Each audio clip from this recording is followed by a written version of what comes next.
एक समय की बात है। एक गांव में मोहन नाम का एक आदमी अपनी पत्नी दामिनी के साथ रहता था।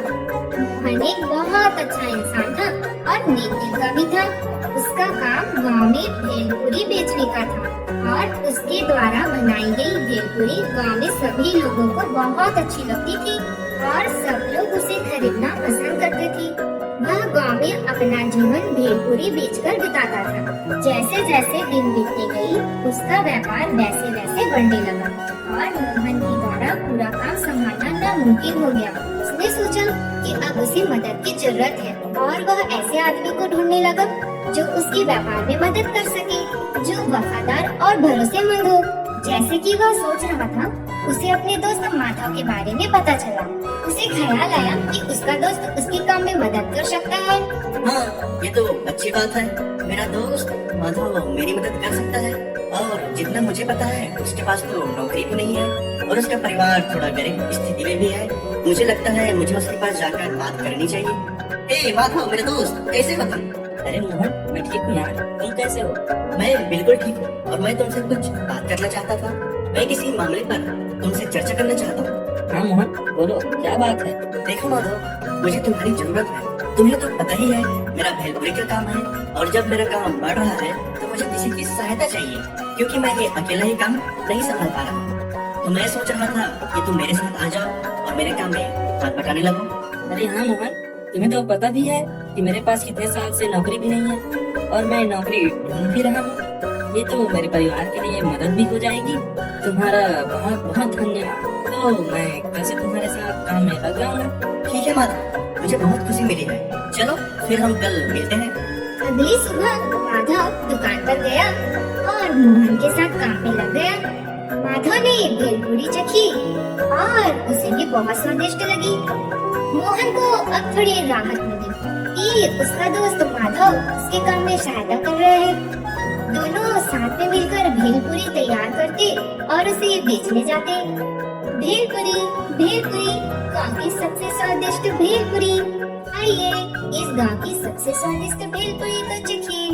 एक प्लेट सिर्फ 5 रुपए की है। आइए सभी आइए और खाइए।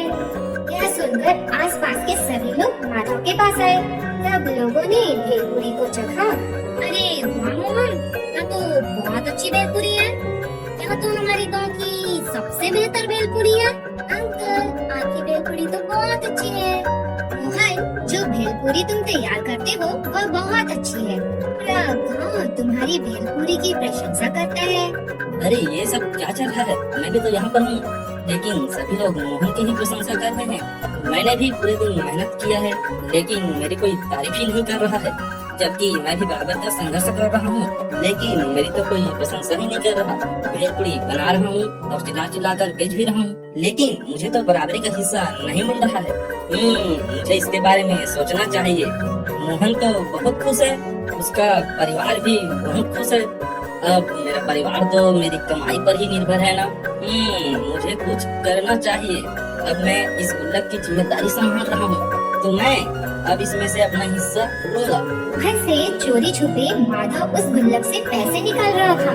वह हर दिन गुल्लक से पैसे निकालता और मोहन को सौंप देता और घर चला जाता था।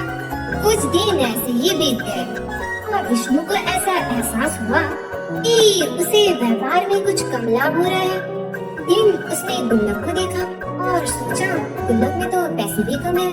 माधव सुनो भाई, मुझे ऐसा लग रहा है कि हमें इस काम में अब कम लाभ हो रहा है और इन दिनों पैसे भी कमा रहे हैं। मुझे नहीं पता ये सब कैसे हो रहा है। हम भेलपुरी तो कुछ नहीं बेच रहे हैं। हाँ दोस्त, मेरी बात सुनो।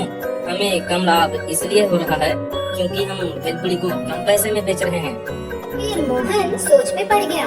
मुझे समझ नहीं आ रहा कि ये क्या हो रहा है। जब मैं अकेला व्यापार संभाल रहा था तो लाभ भी ज्यादा हो रहा था और अभी भी मैं देख रहा हूँ कि लोग तो भेलपुरी बहुत पसंद कर रहे हैं, मगर कमाई उतनी नहीं हो रही है। तो क्या माधव पैसे चुरा सकता है? नहीं नहीं, माधव ऐसा नहीं कर सकता। लेकिन वो तो मेरा एक अच्छा दोस्त है। मुझे माधव पर पूरा विश्वास है कि वो ऐसा नहीं कर सकता है। मोहन की बीवी शांति को ऐसा एहसास हुआ कि मोहन थोड़ा परेशान है। जी मैं देख रही हूँ कि आप कुछ सोच रहे हैं। मैं आपको सोच रहे हैं और थोड़ा परेशान लग रहे हैं। बताइए, कोई दिक्कत है क्या? मोहन ने अपनी पत्नी को बताया कि क्या हो रहा है।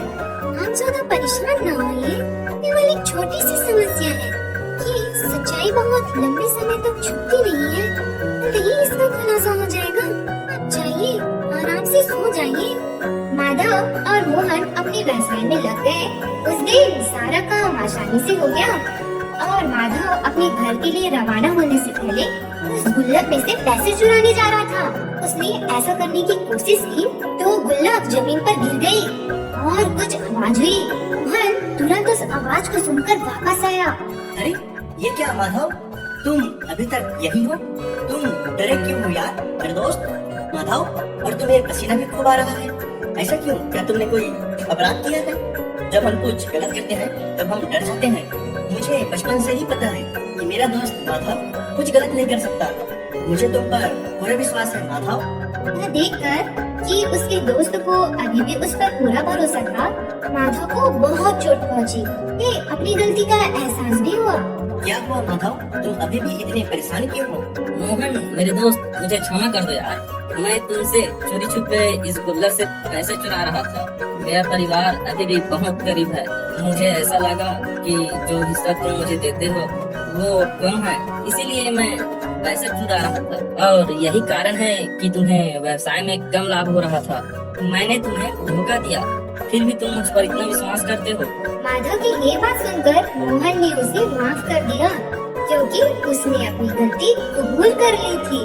माधव मेरे दोस्त, तुम्हें मेरे पास आ जाना चाहिए था, तुम्हें मुझसे पैसे मांगने चाहिए थे। चलो फिर भी अब से तुम ईमानदार बनो।